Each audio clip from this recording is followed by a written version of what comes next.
because of that. And wherever there is constitution, like I said, at times it might be stormy. But today, we have various kinds of characters in politics. Some people who see politics as end to all mess. So definitely, those people, you can't just. Uh, for me, I don't see them as evil politicians. I see them as hustlers. I see them as political rustlers. I see them as uh, political wanderers who are just looking for way out, just to satisfy some ends, and that ends will always be personal. So if it is not like that, if it is real that you want to enhance the good living of your people in your society, your community, your state, local government, or even in the nation, definitely you will be very temperate with it, because you know that if the people can give you the opportunity, you know what you are going to do for them, and when the people understand that you are going to do well for them, definitely they will be with you. But by and large, politics is not a dirty game. It is only if the person that is playing it is dirty that it becomes dirty.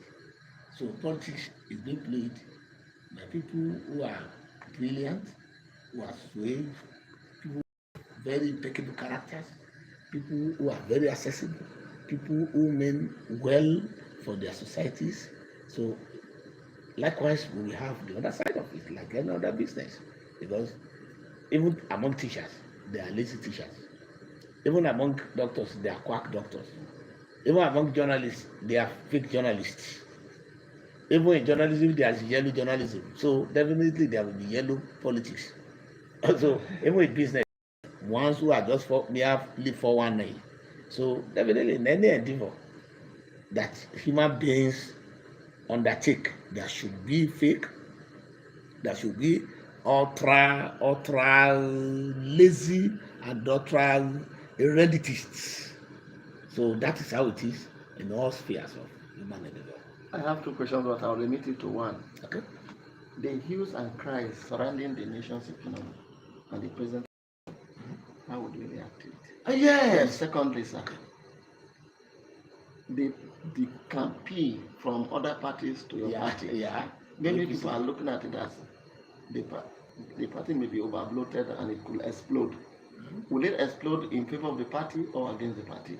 Well, let me just start from the economy side. Look, there's one thing that I want you to know, and that I want Nigerians to know about Nigeria economy. There was a time that Nigeria, that we were even buying naira with naira.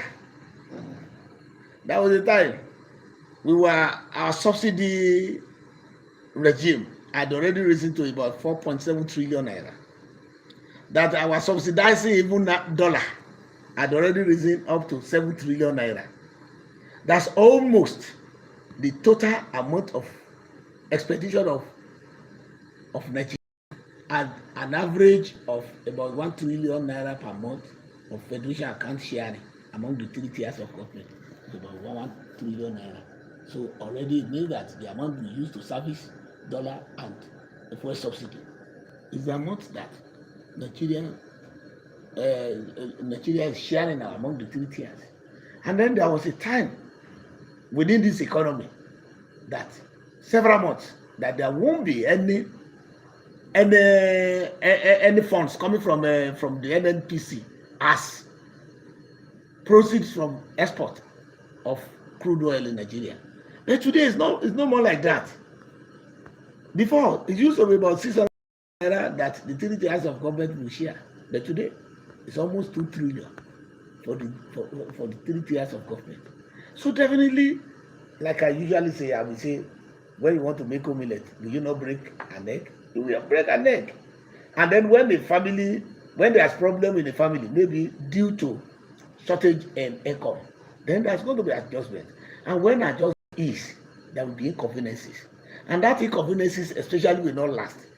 When the father of the house knows that, yes, I've readjusted and I have to buckle up and I have to make sure that I bring back opulence to the family. So definitely